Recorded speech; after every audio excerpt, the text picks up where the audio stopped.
အဲ့တော့ကျွန်တော်တို့ဒီမှာတင်ကာကက်ကိုဥပမာเนาะဆိုလို့ရှိရင်ကျွန်တော်လျှက်စစ်ပိုင်းဆိုင်ရမဟုတ်ဘူးတော့เนาะဒီ software ကိုဘယ်လိုအသုံးပြုရမလဲပဲကျွန်တော်ပြောတာเนาะ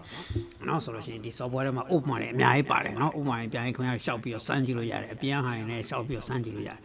အဲ့တော့ကျွန်တော်ကဗာလဲဆိုလို့ရှိရင်ဒါပထမဆုံး motion sensor ဒီ motion sensor PI ကကျွန်တော်တို့အပြင်မှာဝယ်လို့ရတယ်နော်အပြင်မှာဝယ်လို့ရတယ်ပုံမှန်ပဲဖြစ်ဖြစ်ဝယ်လို့ရတယ် Amazon ပဲဖြစ်ဖြစ် eBay ပဲဖြစ်ဖြစ်ဘာမှလည်းတချို့နေရာတွေမှာရှိပါတယ်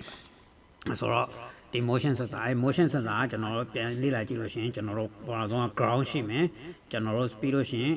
ဘာလဲဆိုလို့ရှိရင်ဒီမှာ power ရှိမယ်ဒါသူ့ရဲ့ပင်လေးထောက်ကြည့်လို့ရှိရင်ပြီးရင် signal ရှိမယ်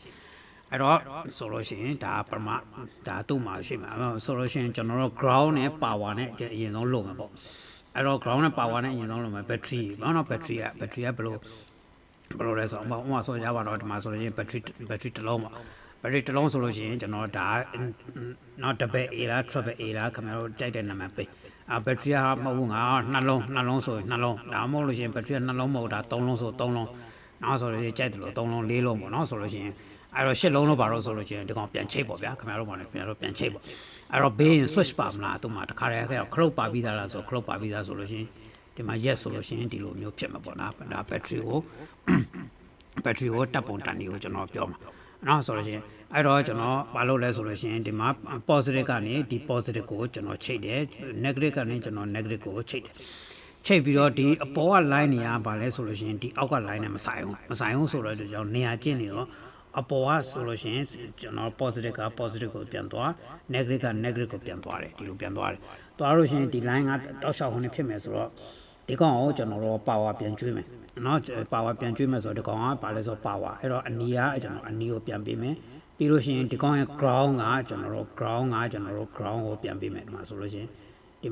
ground ဟုတ်ပြီဆိုလို့ရှိရင်ဒါဆိုရပြီအဲ့တော့ तू ကနေ signal ထုတ်မှာပေါ့နော် signal ထုတ်မယ်ဆိုတော့ပထမဆုံး signal ထုတ်မယ်ပထမဆုံးဒီမှာသူ့ရဲ့ signal line ပေါ့ဒီကောင်နဲ့ကျွန်တော်ဒီအကျိုးအနေနဲ့ဗာလဲဆိုလို့ရှိရင်ဒီကောင်ရဲ့ anode ကို LED ရဲ့အပေါင်းပေါ့နော်ဆိုရင် anode ပေါ့ anode ကိုကျွန်တော်ပေးတယ်ဒါ LED ရဲ့ anode ကိုကျွန်တော်ပေးတယ်ပေးပြီးလို့ရှိရင်ဗာလဲဆိုလို့ရှိရင်ဒီမှာကျွန်တော်တို့ဗာလဲဆိုတော့ ground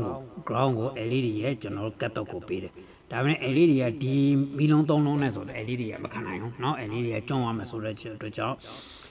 ဆိုလို့ရှိရင်ဒီကောင် resistor ကိုခံတာ resistor ဒီထဲဆွဲယူလိုက်ပေါ့နော်အဲ resistor ကိုကျွန်တော် click လုပ်လို့ရှိရင်900 ohm ပေးလိုက်တယ်เนาะ900 ohm ပေးလိုက်တယ်ဒါတော့ဈေးကွက်ထဲမှာရှိရကြရင်ခင်ဗျားတို့တင်တော်ရပေးနောက်တစ်ခုကပါလဲဆိုရင်ဘူဇာပေါ့နော်ဘူဇာကဟိုနည်းဖြစ်တာကျွန်တော်တို့ကွန်ပျူတာဟိုနည်းမှာ motherboard တွေမှာပါတဲ့ကျွန်တော် PPP နဲ့မီးရဲ့ဥစ္စာမျိုးပဲပေါ့နော်ဘူဇာတော့ပုံစံမျိုးရှိမှာပဲအတန်ပုံစံမျိုးတွေအဲ့တော့ပါလို့ရှိရင်ဒီမှာ negative positive နဲ့ negative ရှိမယ်အဲ့တော့ဆိုလို့ရှိရင်ဒီကောင်ကိုကျွန်တော်တို့ပါလို့ဆိုရင်ဒီကောင်ကို ground ပြန်ကျွေးမယ်ပြီးလို့ရှိရင် positive ကနေ signal line ကိုပြန်ပေးမယ်အဲ့တော့ positive က signal line ဆိုဒီမှာဆိုလို့ရှိရင်ကျွန်တော်sorry နေရာလွဲသွားလို့နောက်ဒီမှာဆို ground တော့ ground ကိုတီးတန့်ကျွေးပြီးလို့ရှိရင်ကျွန်တော် DS signal ကနေဒီဘက်ကိုပြန်ပြီး signal ပေးမယ်ဟုတ်ပြီဆိုလို့ရှိရင်ဒါဆိုရင်ကျွန်တော်တို့ပြည့်စုံသွားပြီเนาะဒါဆိုရင်ပြည့်စုံသွားပြီဆိုတော့ကျွန်တော်တို့ဗာလဲဆိုရင် simulation လုပ်ကြည့်မယ်เนาะ simulation လုပ်ကြည့်မယ်အဲ့တော့ simulation လုပ်ရှင်လို့ဗာဖြစ်လဲဆိုရင်ဒီကောင်ကိုကျွန်တော်တို့ဒါ select လုပ်လိုက်မယ် select လုပ်ပြီးတော့ရှင်ဒီမှာခင်ဗျားတို့ကြည့်လို့ရှိရင်သိမယ်ဒီကောင်ဒါကတော့သူ့ရဲ့ sensor เนาะရှေ့ကနေနော်ဖြတ်သွားပြီဆိုလို့ရှိရင်ဒါမီနေမယ်မီလုံးလေးနေမယ်ပူစားလေးတိမီနေမယ်နော်ဒါ